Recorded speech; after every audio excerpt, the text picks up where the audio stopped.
साथियों, वंदे मातरम। आज मैं आपके लिए आपकी ज़िंदगी बदल देने वाला कुछ ऐसी बातें लेकर आया हूं जिसको आपको सुनने और समझने के बाद ये एहसास हो जाएगा कि आपके घर में कितना पैसा आप लूट का बहाते हैं। और आज हम अपने बच्चों को जो शिक्षा देने के लिए भेजते हैं, वो शिक्षा पाने के बाद हमारे बच्चे किस स्तर की ज़िंदगी जीते हैं और जिस स्तर की ज़िंदगी उनको दिखाई जाती है जीने के लिए, वो स्तर की ज़िंदगी उनको कभी दी नहीं जाती कि वो उस ज़िंदगी को जी सके। इसी बात के साथ मैं आपका दोस्त अनुज पांडे, आपका भाई, आज मैं आप लोगों के समक्ष ज़्यादा दूसरे विषय पे बात न करते हुए अपने ज़िंदगी के कुछ पुराने लम्हों को आपके साथ रखने आया हूं, जिससे मैं आपको बता सकूं कि आज हमारे देश में हमारे और आप जैसे लोगों की कितनी लूट हो रही है और उस लूट से परिणाम क्या आ रहा है और अभी भी इस परिस्थिति से हम किस प्रकार निकल सकते हैं। इन 3 चीज़ों पे मैं बात करने वाला हूं।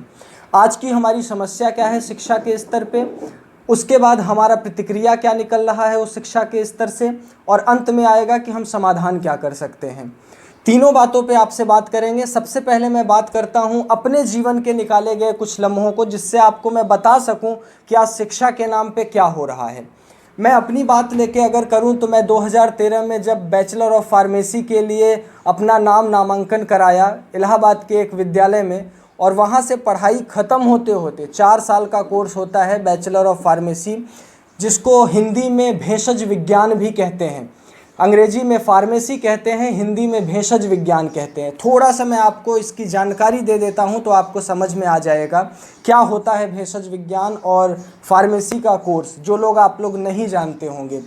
जिस प्रकार से इंजीनियरिंग के लिए हमारे देश में सरकार ने बीटेक बैचलर ऑफ टेक्नोलॉजी नाम का एक कोर्स बनाया है, उसी तरह दवाओं के बनने, दवाओं के इस्तेमाल करने और दवाओं के पूरे स्टेप को समझने के लिए, मतलब कि उसके क्लिनिकल ट्रायल से लेके फार्माकोग्नोसी, जो सब्जेक्ट जो हम पौधों से अपने दवाओं को प्राप्त करते हैं, उसके बाद उसके केमिस्ट्री को समझते हैं, उन दवाओं का स्ट्रक्चर क्या है, और उसके बाद उसकी एक फॉर्मुलेशन होती है जो अलग अलग फॉर्म में बनाई जाती है, चाहे वो सॉलिड हो, टैबलेट फॉर्म में हो, चाहे वो लिक्विड हो, सिरप या इंजेक्शन फॉर्म में हो, चाहे वो गैसियस हो, इन्हेलेशन जो हम इन्हेल करते हैं अपने अंदर उस फॉर्म में हो। ये सारा विस्तृत जानकारी उस भेषज विज्ञान के अंतर्गत, फार्मेसी के अंतर्गत दिया जाता है।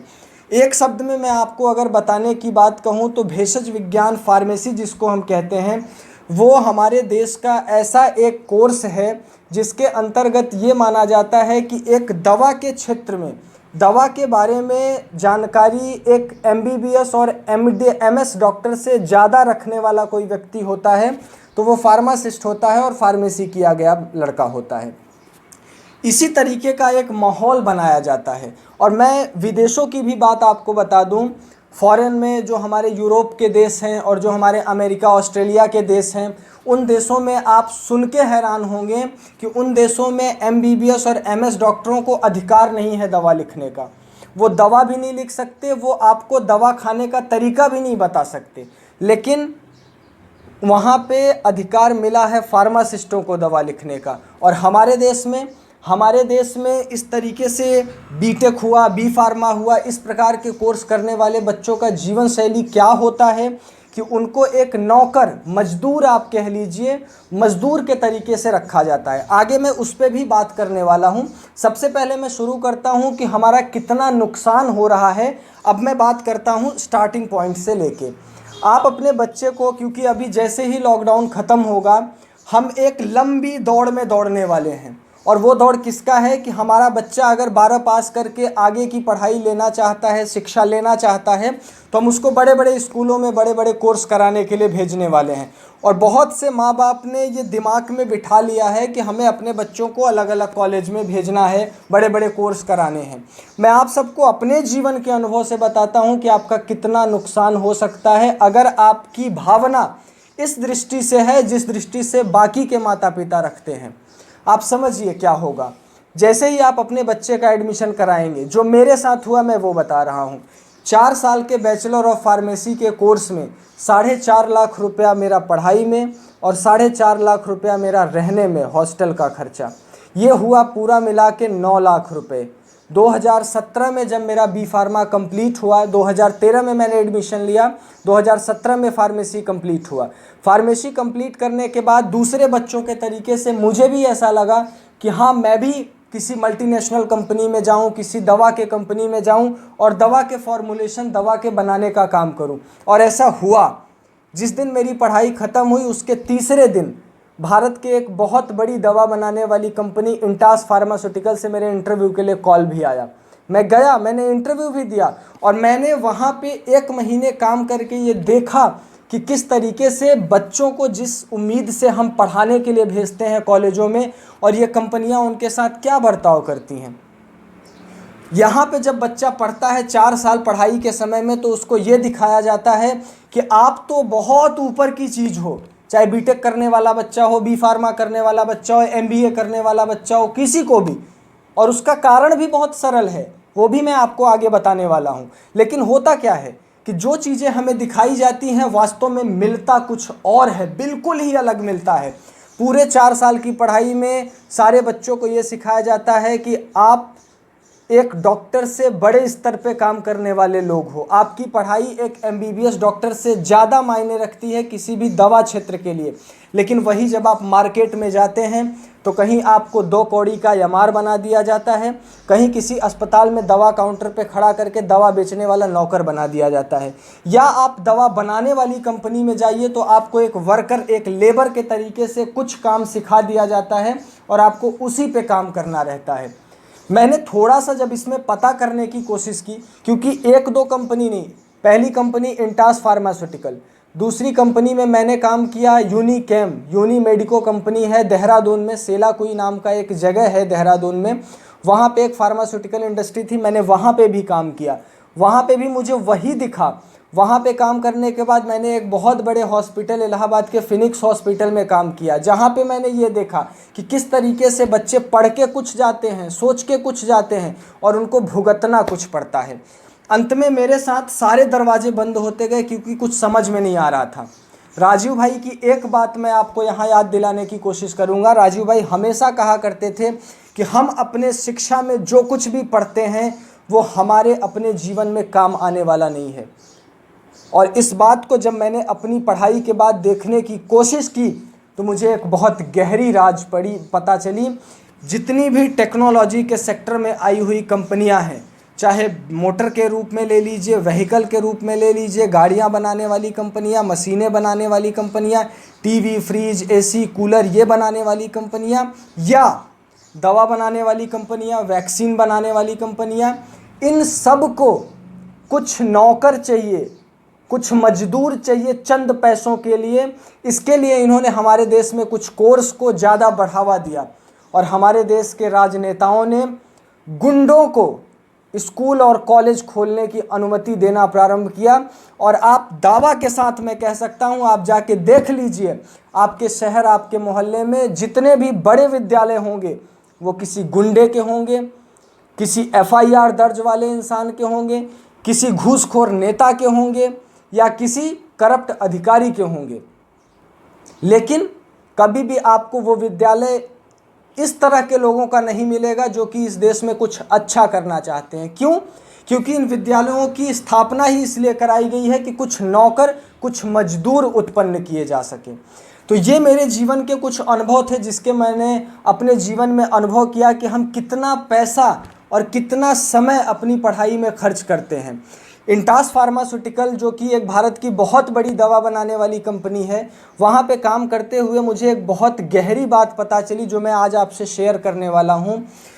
भारत में दवा बनाने वाली 70% कंपनियाँ एफडीए के कंट्रोल में चलती हैं, एफडीए के अप्रूवल के कंट्रोल में चलती हैं। एफडीए अगर मैं आपको बताऊं तो फूड एंड ड्रग एडमिनिस्ट्रेशन नाम की एक संस्था है जो कि अमेरिका द्वारा संचालित की जाती है और वहाँ से वो अपना कानून बनाते हैं, वो अपनी गाइडलाइंस बनाते हैं और वहाँ से बच्चों को, वहाँ से कंपनियों को कंट्रोल किया जाता है, बच्चों को कंट्रोल किया जाता है और वो अपने देश में दवाओं को चलाने के लिए हमारे देश में बहुत छोटी छोटी इंडस्ट्रीज़ के अपने पार्ट लगाते हैं, हमारे देश की कंपनियों से टाई अप करते हैं, एक दोस्ती बनाते हैं, गहराई बनाते हैं और उनसे कहते हैं कि मैं अपना सामान नहीं बनाऊंगा, तुम मेरे लिए सामान बनाओ, अपने यहाँ के मजदूर नौकरों से, जो पढ़े लिखे बच्चे हैं जिनको आप 6,000 7,000 की नौकरी देते हो, उनसे सामान बनवाओ, हमारे नियम कानून पे बनवाओ और हमारे देश में आप क्या करो, एक्सपोर्ट कर दो उसको।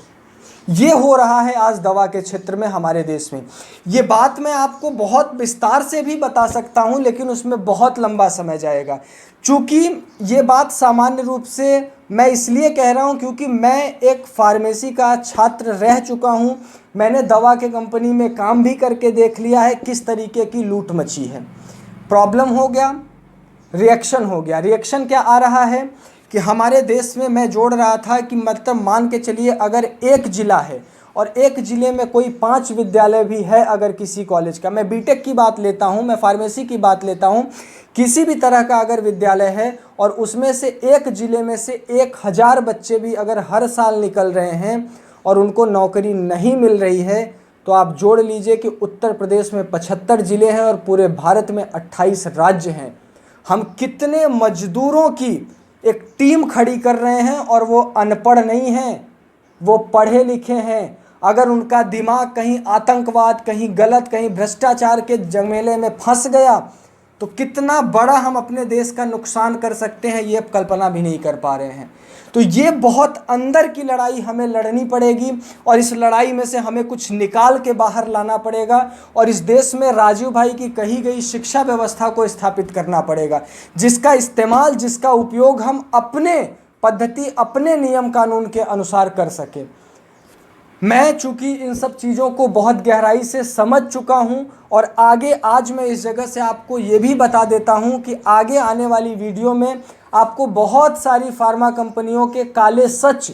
जो कि किस तरीके से आपको दवा बनाने के क्षेत्र में और दूसरे सेक्टर में दवाएं कैसे बनती हैं, कैसे आपको खिलाई जाती हैं, इसका भी नॉलेज एक डॉक्टर को नहीं होता, एक फार्मासिस्ट को होता है कि दवा का डोज कितना होना चाहिए, दवा खिलाई कितनी जानी चाहिए और दवा को कितनी बार खाना है,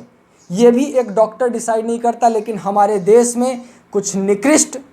और नालायक नेताओं की वजह से हमारे देश में डॉक्टरों को इतनी छूट मिल गई है कि जो मनमाना चाहा, जो मन में आया, कंपनियों की फ़ायदा बढ़ाने के लिए, कंपनियों की बढ़ोतरी करने के लिए जो दवा बनाती हैं, जो कुछ भी मन में आया, कूड़ा कचड़ा कबाड़ कुछ भी लिख दिया आपके लिए और आपको खाना आपकी मजबूरी बन जाती है। अब बात करते हैं सलूशन की। सलूशन क्या है इसमें? हम सब ने आज़ादी बचाओ आंदोलन और अखंड भारत शंखनाद की तरफ से ये विचार किया है कि जितने भाई इस तरह से bachelor of pharmacy, BTech, B pharma, D pharma, diploma in pharmacy, M pharma, master of pharmacy, MTech, इस तरह जो तकनीकी क्षेत्र में शिक्षा लेने वाले बच्चे हैं और शिक्षा लेने के बाद वो नौकरियों की तलाश में दर दर भटक रहे हैं, हम उनके लिए भी एक व्यवस्था बनाना चाहते हैं, जिससे कि क्योंकि मैं एक छोटी सी बात कहूँगा कि जिन बच्चों को 4 साल तक टेक्नोलॉजी की चीज़ें पढ़ाई जाती हैं, जो कंपनी में जाके, BMW की कंपनियों में जाके उनकी बड़ी बड़ी गाड़ियां बना सकते हैं, वो भारत देश के लिए कोल्हू तैयार कर सकते हैं, वो भारत देश के लिए खेतों में इस्तेमाल होने वाले बहुत सारे उपकरण तैयार कर सकते हैं, वो भारत देश की सुविधाओं को और सरल बनाने के लिए बहुत सारी चीज़ें तैयार कर सकते हैं। जो फार्मा स्टूडेंट फार्मेसी करने के बाद जाके विदेशी कंपनियों के लिए दवा बनाता है और उनकी अर्थव्यवस्था मजबूत करता है, वो आयुर्वेद पे काम करके, हमारे प्राकृतिक चिकित्सा पे काम करके बहुत सारे सरल से सरल रूपक रूप में आपके सामने औषधियों का एक बड़ा बृहद संग्रह प्रस्तुत कर सकता है, जिससे आपको अपनी चिकित्सा करना और भी आसान हो जाएगा। तो मैं आज इस जगह से आप सभी से ये आह्वान करता हूँ, आप सभी से ये निवेदन करता हूँ कि आप सब अपने बच्चों को जो भी शिक्षा दिलानी है वो शिक्षा दिलाएं, लेकिन इतना ध्यान रहे कि उस शिक्षा का परिणाम क्या निकालना है आपको, क्योंकि उसका परिणाम, जब किसी चीज़ का उद्देश्य ही गलत होता है तो उसकी कार्यसारणी कितनी भी अच्छी रख लीजिए, कोई फ़ायदा नहीं पड़ने वाला। तो हम ये चाहते हैं कि जितने भी बी फार्मा के बच्चे हैं, जितने भी बीटेक के बच्चे हैं, जितने भी एमटेक के बच्चे हैं, वो सबके सब एक जगह संगठित हों और संगठित होने के बाद उन सबके साथ मिलकर हम एक जन आंदोलन, एक युवा क्रांति के रूप में इस देश में सरकारों से ये बात कहें कि नहीं, अब तो हमें सोचना पड़ेगा हमारे देश की युवा पीढ़ी के लिए कि हमें क्या करना है। इसी के साथ अंत में आपसे एक बात मैं कहूँगा कि इस वीडियो को जितना ज़्यादा से ज़्यादा हो सके शेयर करिए, अपने पास पड़ोस रिश्तेदारों तक ये भेजिए, क्योंकि आज शिक्षा के नाम पे हर व्यक्ति लूट रहा है, चिकित्सा के नाम पे हर व्यक्ति लूट रहा है। तो आप अपने खून पसीने की कमाई को अगर बचाना चाहते हैं तो इस बात को ज़्यादा से ज़्यादा लोगों तक पहुँचाइए।